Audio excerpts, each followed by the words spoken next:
So do you think you may have hypermobility? What hypermobility means is you've got a gap, we all have a gap between our what's called our active range. So here I've got my active range of my wrist flexion. I'm using my wrist to do it, actively using my wrist. Passive range is a stretch, so now I can stretch. So I've got about a 10 or 15 degree gap here. That's the general rule of thumb. For a lot of people with hypermobility, they've got a lot of tightness. They might even not know they're hypermobile because they're so constantly tight, because they've got this huge range of motion where they can bend, but they can't control it.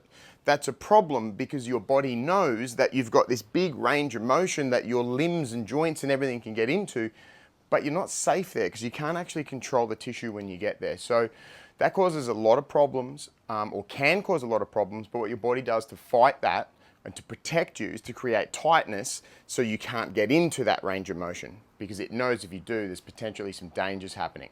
So here's a couple of little tests. What we're going to do is we're going to test your hips first. Well, not first, that's what we're going to test. So with me, as an example, I do external rotation, which is external rotation. That's as far as I can go, actively. If I put my hand here on my legs, as I do this, I don't want my leg to move. I rotate as far as I can, grab here, and then stretch it. That's it, that's all I got, which is fine and good. That's about a 10 or 15 degree gap. Test that and see. If you do this, like here, but then you can sort of get all, we've got maybe a little bit of a problem. If we've got more than sort of that 10 or 15 degree gap, that would probably indicate that you've got some hypermobility going on. So there's another one you can test, which is your internal rotation. So this is my active range. Now I've just got a little block here that I can pop my foot onto, which I prepared earlier. And as I push down here, that's as far as I go, because I don't have any more. I can't stretch into any more rotation. But this is my active range. It's my passive. It's about 15 degrees more.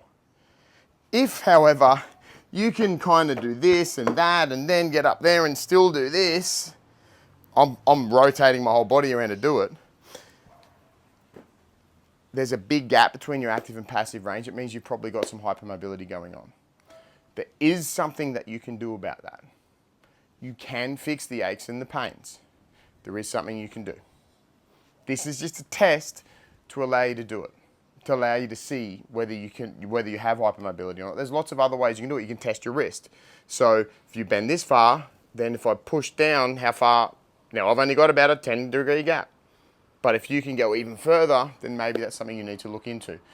External rotation of the shoulder is another super common one. So I can get to here. If I had someone there to rotate me, I'd go further. But anyway, test the hips, see how you go. If you see that you've got more than that sort of 10 or 15 degree gap, let me know, because there's probably something that you can do about it. And you've been dealing with this tightness and pain for your entire life, but you haven't had to, because you can fix it. If that's the case, let me know.